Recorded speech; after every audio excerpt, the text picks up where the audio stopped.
যাদের মা বাবা জিন্দা আছে ভালো করে শুনে নাও, আল্লাহ বলছেন যে তুমি যদি তোমার মা বাবাকে একসাথে কিংবা কোনো একজনকে বৃদ্ধ বৃদ্ধা অবস্থায় পেয়ে যাও, তুমি মনে করবে আল্লাহ পাক তোমাকে সুযোগ দিয়েছেন। মাকে পেয়েছো, বাবাকে পেয়েছো, বা উভয়কে পেয়েছো, তো আমি আল্লাহ তোমাকে 5টা কর্মসূচি দিচ্ছি। কয়টা? খুব মনে রাখেন, 5 কর্মসূচি আল্লাহ দিয়েছেন। 1 নাম্বার হলো ফালা তাকুল্লাহুমা উফ। তুমি তোমার মা বাবার সামনে এমন কোনো কথা বলতে পারবে না, এমন কোনো কাজ করতে পারবে না যে তোমার কথায় কাজে কষ্ট পেয়ে তোমার মা কিংবা তোমার বাবা বলবে উফ। উফ শব্দটা তোমার মা বাবা যদি উচ্চারণ করেছে, তোমার জান্নাতের বাড়িতে আর যাওয়া লাগবে না। কিংবা তোমার মা বাবার কোনো কথা শুনে তুমি বিরক্ত হয়ে বললে উফ বাবা থামো তো, উফ মা চুপ করো তো, এই যে তুমি উফ বলেছো, তোমার জন্য জান্নাত হারাম হয়ে যাবে। লা তাকুল্লাহুমা উফ, 1 নাম্বার। 2 নাম্বার ওয়ালা তানহারহুমা। বাবা মাকে ধমক দিয়ে কথা বলিস না, ঝাড়ি মেরে কথা বলিস না।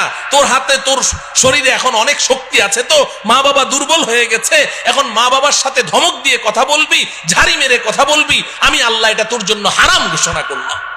ধমক দিয়ে কথা বলিস না, লা তানহারহুমা। 3 নম্বর কর্মসূচি ওয়াকুল লাহুমা কওলান কারীমা।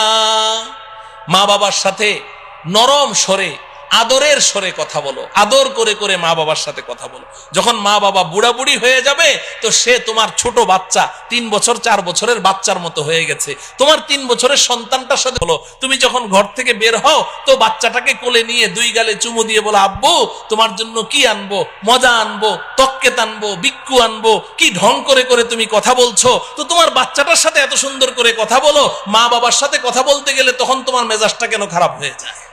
সেম মা বাবার সাথেও আদর করে করে কথা বলতে হবে। ওয়াকুল্লাহুমা কওলান কারীমা। চেহারাটা গোমরাহ করে রেখো না, গাল ফুলিয়ে রেখো না। মা বাবার সামনে গিয়ে এমন ভাবে মুড অফ করে রাখো যে তোমার মার মনে চায় একটু কমলা খাবে, কিন্তু ভয়ে তোমাকে বলতে পারে না। তুমি এমন ভাব নিয়ে চলো যে বাবা আমি একটু কমলা খাবো, মনের কথাটা বলতে সাহস পায় না। তুমি এমন ভাব নিয়ে চলো না, ধরা খেয়ে যাবে, সমস্যায় পড়ে যাবে। ফ্রি হয়ে যাও মা বাবার সাথে, এমন ফ্রি হয়ে যাবে যে তাদের মনের মধ্যে যেই কথা আসবে সেটাই যেন অকপটে তোমাকে খুলে বলতে পারে, ভয় যেন না পায়। ওয়াকুল লাহুমা কওলান কারীমা। 4 নম্বর কর্মসূচি আল্লাহ দিচ্ছেন ওয়াখফিদ লাহুমা জানাহাজ যুল্লি মিনার রাহমা। এই যুবক, মা বাবার সামনে তোমার বিনয়ের 2টো ডানা বিছিয়ে দাও।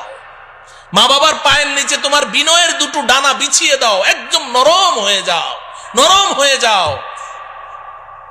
4টা কর্মসূচি আল্লাহ দিয়েছেন। এইভাবে মা বাবাকে লালন পালন করো। এক সময়